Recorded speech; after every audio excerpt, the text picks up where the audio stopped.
এর আগের ক্লাসগুলোতে আমরা second order non homogeneous linear differential ইকুয়েশনের সলিউশন প্রসিডিউর নিয়ে আলোচনা করছিলাম। আমরা ইনভার্স অপারেটর টেকনিক অ্যাপ্লাই করতেছি ম্যাথগুলো সলভ করার জন্য। ইনভার্স অপারেটর অনেকগুলো টেকনিকের মধ্যে আজকে একটা টেকনিক নিয়ে আলোচনা করব। এর আগের ক্লাসে একটা টেকনিকে দুইটা ম্যাথ করানো হয়েছিল। আর তোমাদের সাথে ইনভার্স অপারেটরের ম্যাথের সলিউশন এবং বইয়ের পিডিএফ শেয়ার করা হয়েছে, এইচ.কে দাসের বই।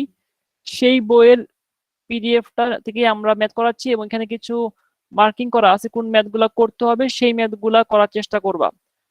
সবগুলো করতে হয়তো পারবা না, যে নিয়মগুলো পড়ানো হয়েছে সেই নিয়মগুলোর কাছাকাছি যে নিয়মগুলো পাওয়া যায় সেই নিয়মগুলো প্র্যাকটিস করার চেষ্টা করবা। আর এখানে সলিউশন প্রসিডিউর সলিউশনগুলো দেওয়া আছে, একটু আগে শেষ করবা ম্যাথগুলা। কারণ হচ্ছে যদি কোনো সমস্যা থাকে আমার সাথে ডিসকাস করতে পারো, তা না হলে পরবর্তীতে দেখা যাবে একদম পরীক্ষা চলে আসছে এবং তোমার কাছে সবগুলো নতুন মনে হবে। এই জন্য আমার সাথে সাথে লেকচারের সাথে সাথে ম্যাথগুলো করার চেষ্টা করা ভালো। আজকের ক্লাসে আমরা আরেকটা মেথড নিয়ে আলোচনা করব, ইনভার্স অপারেটরি। এর আগে ক্লাসে একটা মেথড নিয়ে আলোচনা করা হয়েছিল, আজকের ক্লাসে একটা মেথড নিয়ে আলোচনা করা হয়েছে, নেক্সট ক্লাসে আরো কয়েকটা মেথড নিয়ে আলোচনা করা হবে। সবগুলোই সিমিলার এবং কাছাকাছি।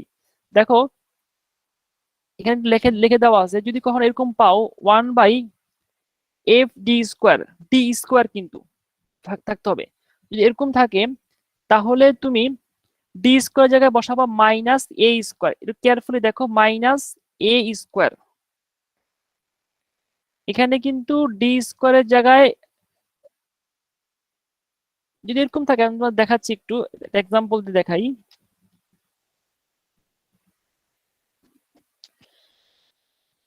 মনে করো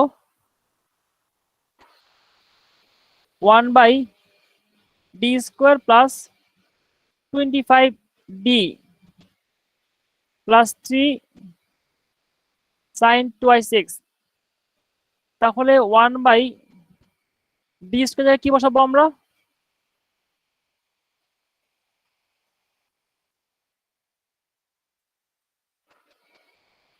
স্যার 2² 2² না, এটাই ভুল। দেখো d² জায়গায় তুমি বসাবো হচ্ছে -a²। d² জায়গায় তুমি ডি জায়গায় -a² বসাবা না। আমার কথা কি ক্লিয়ার? মানে মাইনাসটা বাইরে হবে।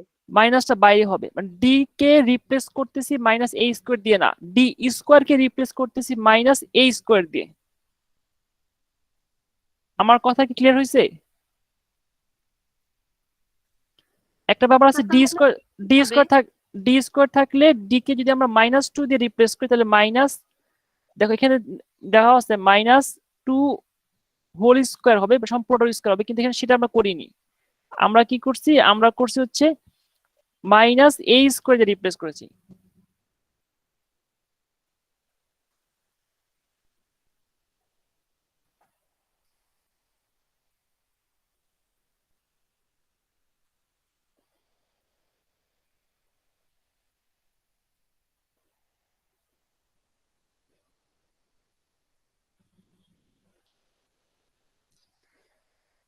আচ্ছা দেখো, এছাড়া বাকি যে কন্ডিশন গুলো আছে সেগুলা আগের মধ্যে থাকবে।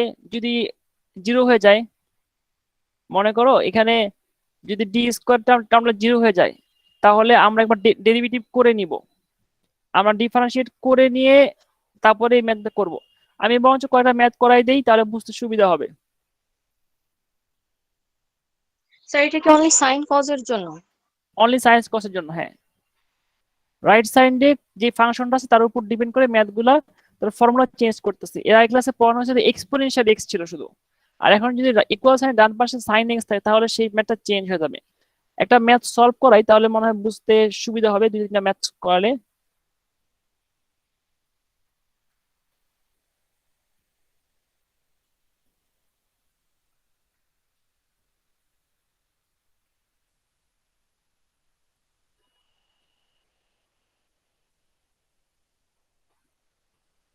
দেখো এটা একটা non homogeneous second order linear differential equation, এখানে ইকুয়াল সাইন ডান পাশে সাইন এক্স দেওয়া আছে।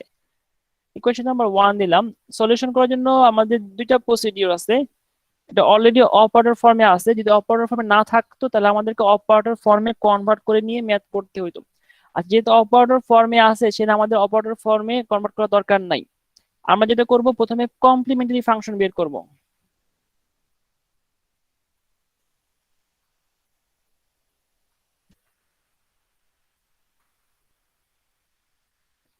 আমরা বলি সি এফ, আমরা হোমোজেনিয়াস পার্টও বলি। আমরা এখানে ডিফারেনশিয়াল ইকুয়েশনের এখানে কোশ্চেনে ওয়াই ছিল, এটা এখানে ডি স্কোয়ার প্লাস 4, এখানে ওয়াই রাইট সাইডে আমরা হোমোজেনিয়াসকে নন হোমোজেনিয়াসকে হোমোজেনিয়াস বানাই নিব, তারপরে সলভ করব। এগুলো মনে হয় আমরা জানি। Y equal to exponential m x, y prime equal to m exponential m x, y double prime equal to m square exponential m x. আমরা এখানে এম এর মান যদি বসাই তাহলে অক্সিলারি ইকুয়েশন পেয়ে যাব, আমরা যেটা আগে শেখানো হয়েছে, বেশ কয়েকদিন যাবত পড়াচ্ছি আমরা। এখানে সরাসরি যদি করি, তুমি সরাসরি এইভাবে করতে পারো। অপারেটরটা ডি স্কয়ার 4 ইকুয়াল টু 0 ধরলে দেখো ডি এর মান কি আসতেছে, plus minus root over minus 4। ঠিক অক্সিলারি ইকুয়েশন বের করলে একই মান আসবে, m square plus 4 equal to 0 আসবে এবং m equal to plus minus root over minus 4 আসবে। তার মানে এখানে আমরা যেটা পাবো, d equal to plus minus 2i পাবো, এখানে m equal to plus minus 2i আমরা পাবো। তার মানে সহজ কথা বলতে গেলে আমাদের যে রুট আসতেছে এম এর মান 0 প্লাস মাইনাস 2i।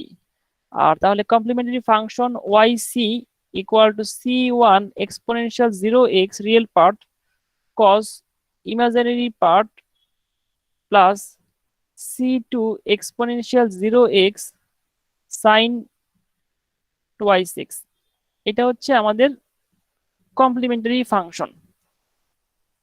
এটা আমরা আগে বেশ কয়েকবার করে আসছি। এখন আমাদের স্টেপ 2 থেকে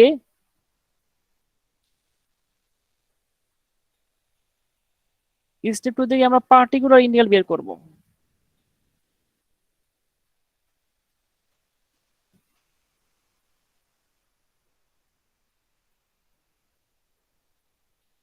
পার্টিকুলার ইন্টিগ্রাল বা পার্টিকুলার সলিউশন বলতে পারি। তাহলে এখানে ইকুয়েশনটা ছিল ডি স্কোয়ার প্লাস 4 ওয়াই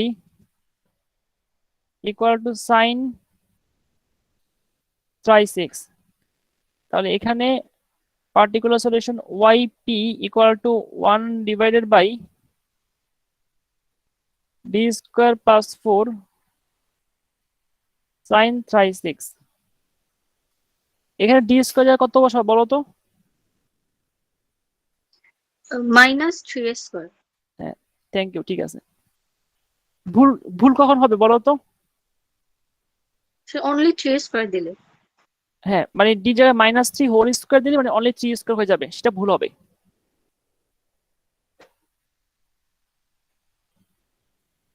তাহলে আমরা কত পাচ্ছি, -9 মানে -1/5 sine thrice x. Particular integral. Complete সলিউশনটা কি হবে? কমপ্লিট সলিউশন হচ্ছে y equal to yc plus yp। yc এর ভ্যালুটা আমরা এখানে বসাই দেই, c1 এক্সপোনেনশিয়াল, আচ্ছা এক্সপোনেনশিয়াল 0x মানে 1 লিখতে পারি,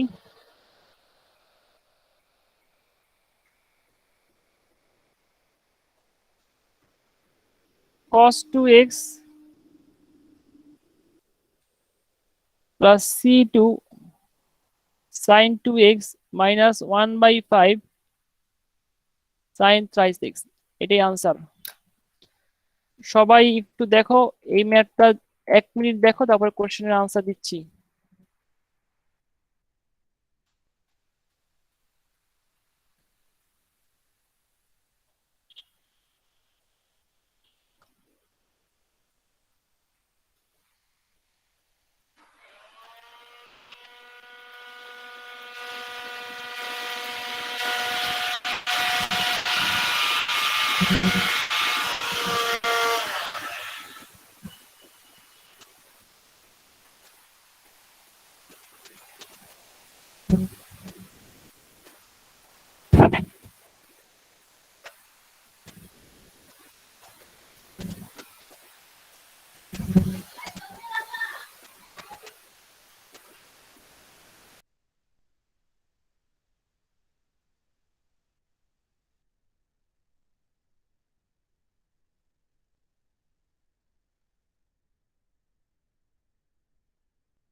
কারো কি কোনো কোশ্চেন আছে এমনি?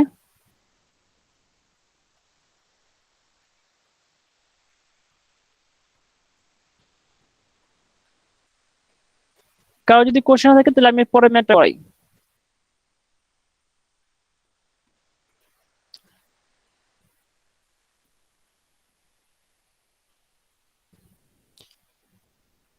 দেখো এখানে বলা আছে সলভ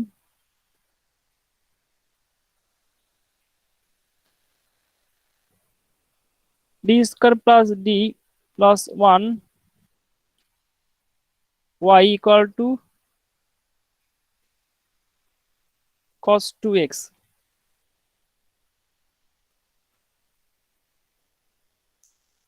প্রথমে আমাদের কমপ্লিমেন্টারি ফাংশন বের করতে হবে।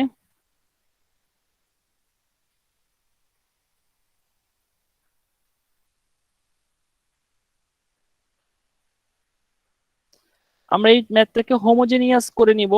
D square plus D plus 1 y equal to 0।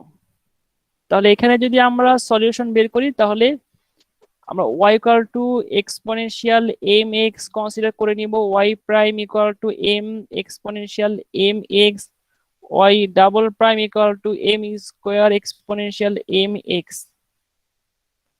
এখানে অক্সিলারি ইকুয়েশনটা কি আসবে? M square m plus 1 equal to 0। আমরা যদি এখন সলভ করি তাহলে কি আসবে দেখো একটু, m equal to minus 1 plus minus root over 1 square minus 4 into 1 into 1 divide by 2 into 1। M এর মান আসবে মাইনাস হাফ, একবার লিখলাম, plus minus √3i divide by 2। তাহলে বলো তো ওয়াই সি কত আসবে? c1 exponential minus half x cos √3 divide by 2x plus c2 exponential minus half x sin √3 divide by 2x। এটা হচ্ছে কমপ্লিমেন্ট ফাংশন। এটা আমরা আগে বেশ কয়েকবার করছি। দেখো তো কার কোনো কোশ্চেন আছে কিনা।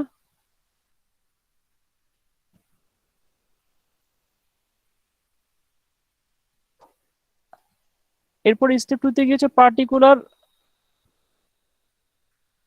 Particular integral.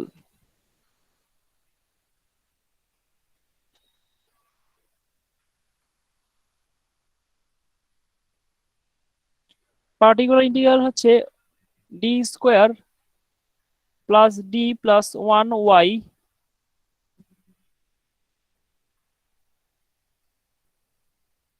Equal to cos twice x, yp equal to 1 D square plus D plus 1 cos twice x। বলো তো ডি স্কোয়ার জায়গায় কি বসাবো?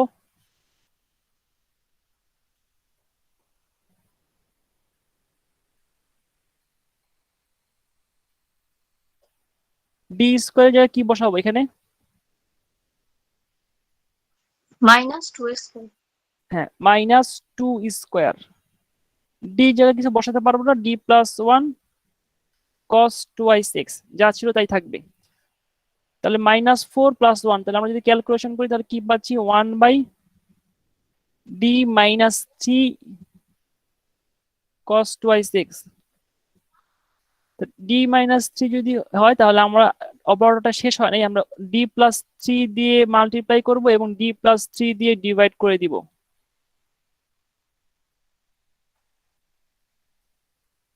cos twice x। তাহলে এখানে আমরা পাচ্ছি D plus 3 D square minus 9 cos twice x। D square জায়গায় তাহলে কত বসাবো? ডি প্লাস 3 ডি স্কোয়ার জায়গায় বসাবো minus 2 square minus 9 cos twice x। তো দেখো এখানে আসতেছে minus 1/13 D plus 3 cos twice x minus 1/13, তাহলে D cos 2i6 plus 3 cos 2i6, আমরা ডিফারেন্সিয়েট করি -1/13 ডি করলে হচ্ছে minus sin 2i6 2 plus 3 cos 2x। দেখো তো বুঝতে পারো কিনা ওয়াইপিটা। আর ওয়াইপি করলে ওয়াইপির সাথে ওয়াইসি অ্যাড করলে আমাদের মোটামুটি কমপ্লিট সলিউশন চলে আসবে। Y equal to y c plus y p যদি আমরা করি তাহলে আমাদের আনসারটা চলে আসবে। সবাই পার্টিকুলার ইন্টিগ্রালের পার্টটা একটু কেয়ারফুলি 2 মিনিট দেখো।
এই ম্যাথে কারো কি কোনো কোশ্চেন আছে?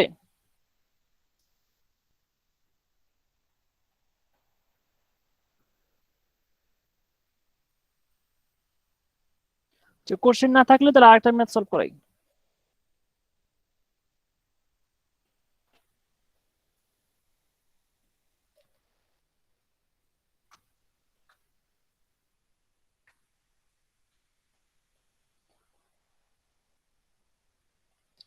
D square plus 4 y equal to cos 2x। এর আগের ম্যাথে আমরা এখানে কমপ্লিমেন্টারি ফাংশন বের করেছিলাম। এখানে কমপ্লিমেন্টারি ফাংশন আগের মতোই, CF, যেটা D square plus 4 equal to 0, মানে আমরা এখানে ওয়াই ইকুয়াল টু 0 কনসিডার করে নিব। অক্সিলারি ইকুয়েশন আসবে হচ্ছে m square plus 4 equal to 0, m এর মান আসবে হচ্ছে 0 প্লাস মাইনাস 2i। ঠিক আগের মতোই হবে। Y c equal to C1 cos 2x plus C2 sin 2x। তার পরবর্তীতে যখন আমরা পার্টিকুলার সলিউশন বের করব এখানে, বা YP 1/, D square plus 4 cos 2x। বলো এখানে যদি আমরা ফর্মুলাটা অ্যাপ্লাই করি তাহলে কি বসাবো?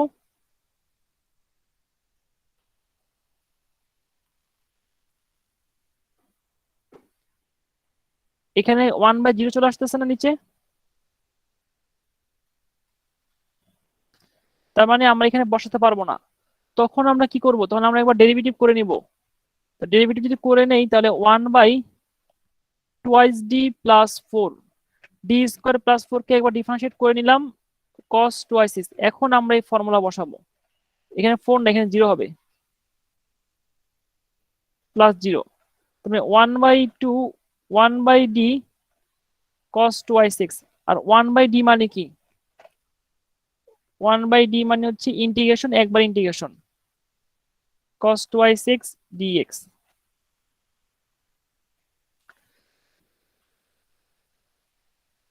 হাফ cos 2x কে ইন্টিগ্রেশন করলে হচ্ছে sin 2x divide by 2 plus c। এটাই হচ্ছে ওয়াইপি। প্লাস সি দরকার নাই, কারণ সি অলরেডি আছে। Complete solution y equal to y c plus YP.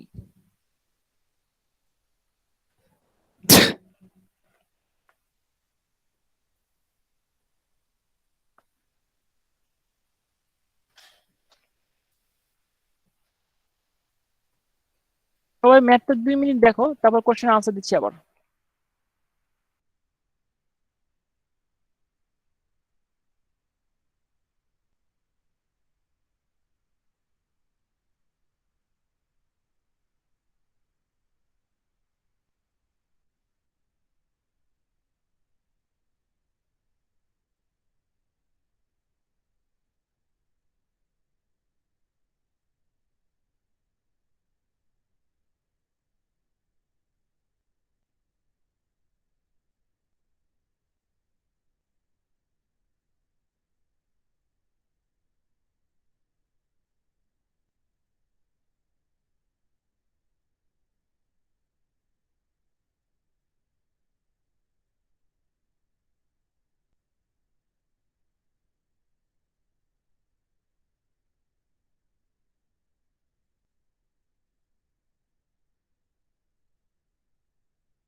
এখানে কারো কোনো কোশ্চেন আছে এই ম্যাথে? সবাই বাসায় এই ম্যাথগুলো প্র্যাকটিস করবা।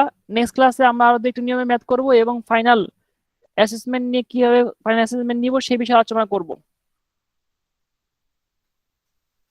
স্যার আমার একটা কোশ্চেন ছিল। হ্যাঁ বলো question.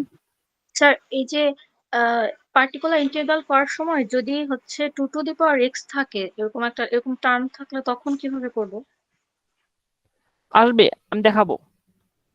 2 to the power x থাকলে নেক্সট ক্লাসে দেখাবো। এখানে একটা ম্যাথ আছে, তখন আমরা সেটাকে লগ বানাই নিব। আমরা ওই এক্সপোনেনশিয়াল এক্স বা লন এই জাতীয় জিনিস নিয়ে আসবো। 2 to the power x যখন থাকবে তখন সেটাকে আমরা চেঞ্জ করে নিব। নেক্সট ক্লাসে আমরা এটা নিয়ে আলোচনা করব। আচ্ছা ঠিক আছে স্যার, আগের ম্যাথটাতে একটু যাবেন? আচ্ছা, আগের ম্যাথটাতে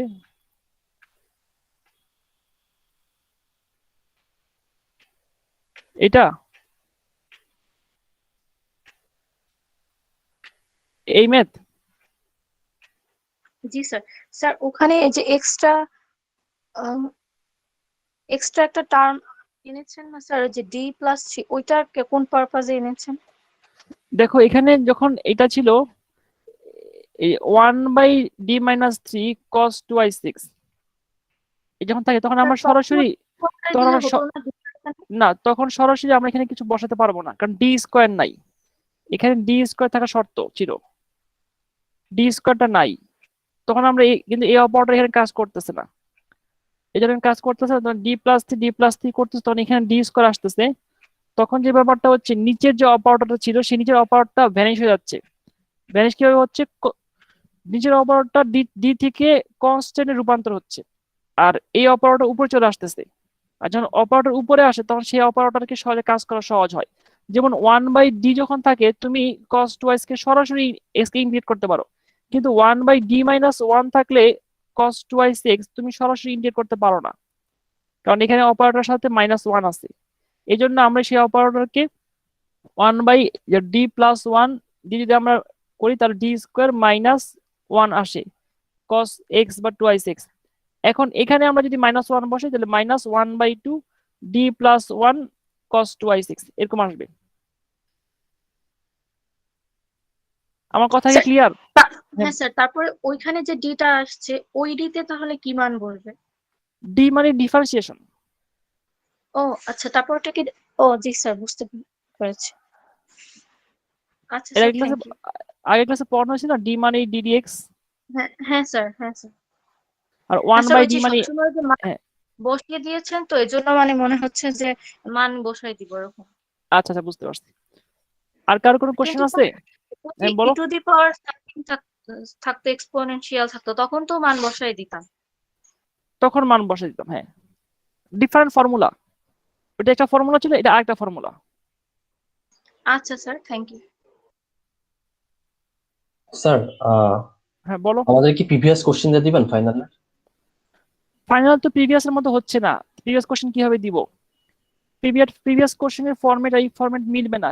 প্রিভিয়াস কোশ্চেনের সিলেবাস অনেকটা মিলবে কিন্তু ফরম্যাট তো মিলবে না, অতএব প্রিভিয়াস কোশ্চেন দেওয়ার কোনো সুযোগ নাই। আর যেই ম্যাথগুলো পড়াচ্ছি সেই ম্যাথগুলি পরীক্ষায় আসবে, ফরম্যাট ডিফারেন্ট আসতে পারে। যেভাবে আসুক না কেন তোমাদের এই টাইপের ম্যাথই সলভ করতে হবে। তোমরা যে টাইপের ম্যাথগুলো অলরেডি ইন ক্লাস অ্যাসাইনমেন্টে দিয়ে আসছো, যে আজকে দিলা যেটা, এর আগে যেটা দিছো, এই টাইপের ফরম্যাটই আসবে, কোনো নতুন কিছু চলে আসবে না। তাহলে স্যার এই লাস্ট মানে আমরা যে কটা সিটি দিয়েছি সেগুলোর যদি হচ্ছে কোশ্চেন গুলো বাসায় বেশি বেশি করে প্র্যাকটিস করি তাহলে তো হবে। ওই টাইপের কোশ্চেনগুলো আমার লেকচার ফলো করলেই চলবে, আর হচ্ছে এই টাইপের কোশ্চেনগুলো আর কোর্স আউটলাইনে যে ম্যাথগুলো করতে বলা হয়েছে সেই ম্যাথগুলো বই থেকে দেখে সেগুলো প্র্যাকটিস করো, তাহলে মোটামুটি 100% কমন পেয়ে যাবা। স্যার 40 মার্ক কি স্যার হচ্ছে কোশ্চেনের মার্ক বাড়বে নাকি স্যার কোশ্চেনও বাড়বে? 40 মার্ক যদি হয়, কোশ্চেনের টাইমিংটা আমি এখন এক্স্যাক্টলি ঠিক মতো এখনো সেট করা হয়নি, আমি জানি না। তো 2 ঘন্টা পরীক্ষা, তো তো সেভাবে সেট করা হবে। যদি 1 ঘন্টা 30 মিনিট পরীক্ষা হয় সেভাবে সেট করা হবে, আর সেই টাইমিং এর উপর নাম্বার সেট করা হবে। মনে করো একটা কোশ্চেনে 8 নাম্বার দেওয়া যায়, 10 নাম্বার দেওয়া যায়, একটা কোশ্চেনে 20 নাম্বারও দেওয়া যায়। আচ্ছা ওইটাই তো স্যার ফাইনালে মিডে আগে যেরকম হতো স্যার, এখন তো ওই যে 25 মার্কসের ফাইনাল হতো, এখন কি কোশ্চেনের কোয়ান্টিটি ওই রকমই থাকবে বাট মার্ক বাড়বে সেটা জিজ্ঞেস করি। 1.5 ঘন্টা যদি আগে পরীক্ষাটা হইতো, সেই পরীক্ষাটা সেই 1.5 ঘন্টাতে সেই লেন্থেরই পরীক্ষা হবে, এরকম তো না 40 মার্ক দেখে আমার মার্কের সাথে সাথে আমার কোশ্চেনের সংখ্যা বেড়ে যাবে, টাইম কমে আসবে, এরকম ব্যাপার না। ওকে সবকিছু সেম থাকবে, মার্কিংটা ডিফারেন্ট হবে। জি স্যার বুঝছি।